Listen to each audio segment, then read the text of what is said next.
As Finn and his friends set out on the next leg of their journey, the world around them had become a brighter place. The air felt fresher, the skies clearer, and the lands they crossed seemed to glow with newfound life. But even with the Dark One defeated and the elements restored, Finn couldn't shake the feeling that their adventure was far from over. The Stones of Power had been returned to balance, but there was something lingering in the back of Finn's mind, an ancient, untold part of the legend that they hadn't yet uncovered. He could feel it in the way the stones hummed faintly whenever he touched them, as though they still had a role to play. Eric, walking beside him, noticed Finn's contemplative expression. "Something's on your mind, isn't it?" Finn nodded, glancing down at the pouch where the stones rested. "I can't help but feel like there's more to the stones than we know. We've stopped the Dark One, but what if there's something bigger out there? Something we haven't seen yet?" Tilly, who had been flitting ahead to scout the path, returned to hover above them. "You might be right, Finn. Legends like these don't usually end so easily. There could be deeper magic at play." Rusty, always in tune with Finn's emotions, let out a soft whine and nudged his leg, as if to say, "I'm with you, no matter what."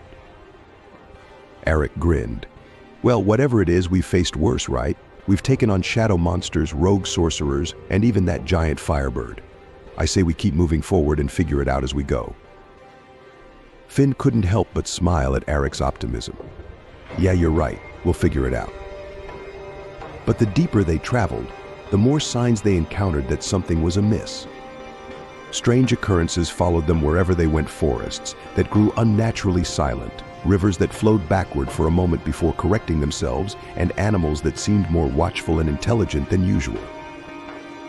One evening, after setting up camp under a canopy of stars, Finn decided to pull out the stones and examine them more closely. The flickering light of the campfire cast long shadows across the forest floor as he laid the 4 stones in front of him. "Do you think they've changed?" Tilly asked, her tiny voice soft in the stillness of the night. Finn shrugged, staring at the stones. "I'm not sure. They feel different.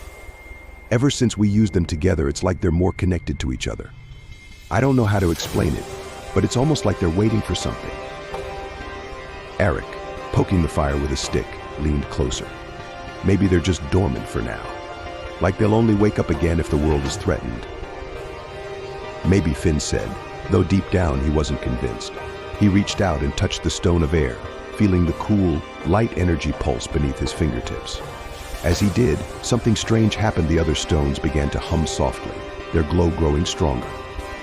Tilly gasped. "Finn, look." The stones had started to lift off the ground, hovering in midair in a perfect circle. A faint thread of light connected each one to the next, creating a shimmering ring of elemental power. The air around them crackled with energy, and the forest seemed to hold its breath. Finn's heart raced as he stood up, mesmerized by the sight. "What's happening?" Before anyone could answer, a voice soft and ancient, like the rustle of leaves in a forgotten forest, spoke from within the ring of light. "You who have restored the balance, you are not yet finished." The voice seemed to come from the stones themselves, and Finn felt a chill run down his spine. Who are you?" "I am the keeper of the elements," the voice replied, growing stronger. "The guardian of the ancient magic that binds this world together. You have done well to restore the balance, but a greater challenge lies ahead." Eric jumped to his feet, drawing his sword instinctively. "What challenge? We've already defeated the Dark One." The voice was calm, but firm. The Dark One was but a pawn, a servant of an older, deeper darkness. The stones have been balanced, yes, but the true source of corruption lies far beneath the surface. It is a force older than time itself, one that seeks to undo the very fabric of this world. Finn's stomach tightened. "What are we supposed to do? How do we stop it?" "There is a 5th stone," the voice revealed, and Finn's eyes widened in shock. A stone lost to time, hidden away to protect the world from its overwhelming power. The Stone of Spirit, the heart of all elements. Only by finding this stone can you truly bring balance and prevent the ancient darkness from rising. Tilly's wings fluttered nervously. A 5th stone. But we never heard about that.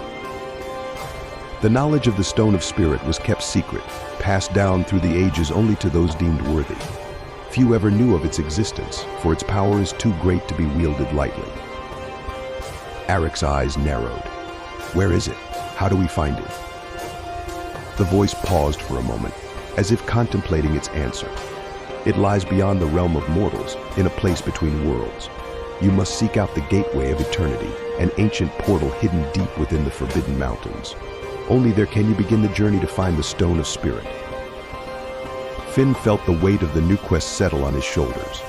The Dark One's defeat had been a victory, but now they faced something even greater, a force older and more dangerous than they had ever imagined. The voice continued, "But beware, young heroes. The path ahead is treacherous. You will face trials beyond your comprehension, and not all will survive. Trust in each other, for only together can you hope to succeed." As the last words faded, the stones slowly lowered back to the ground, their glow dimming until they were once again still and silent. The air around the camp felt charged with the weight of their new mission. For a long moment, no one spoke. Finally, Eric broke the silence, sheathing his sword with a sigh. "Well, that settles it. Our next stop, the Forbidden Mountains." Tilly landed on Finn's shoulder, her tiny face full of determination. "Looks like we've got a whole new adventure ahead of us." Finn nodded, though inside he felt a swirl of emotions: excitement, fear, and a strange sense of destiny. The world had given them one challenge after another, but this felt different. It felt like the final, most important quest of his life. "We'll find the Stone of Spirit," Finn said quietly, clenching his fist. "We have to. For the world." And so, as dawn broke over the horizon, Finn and his companions packed up their camp and set off once again, this time toward the Forbidden Mountains, where the greatest challenge of their journey awaited. Little did they know, the forces of the ancient darkness were already watching, preparing for their arrival. The true battle for the fate of the world had only just begun.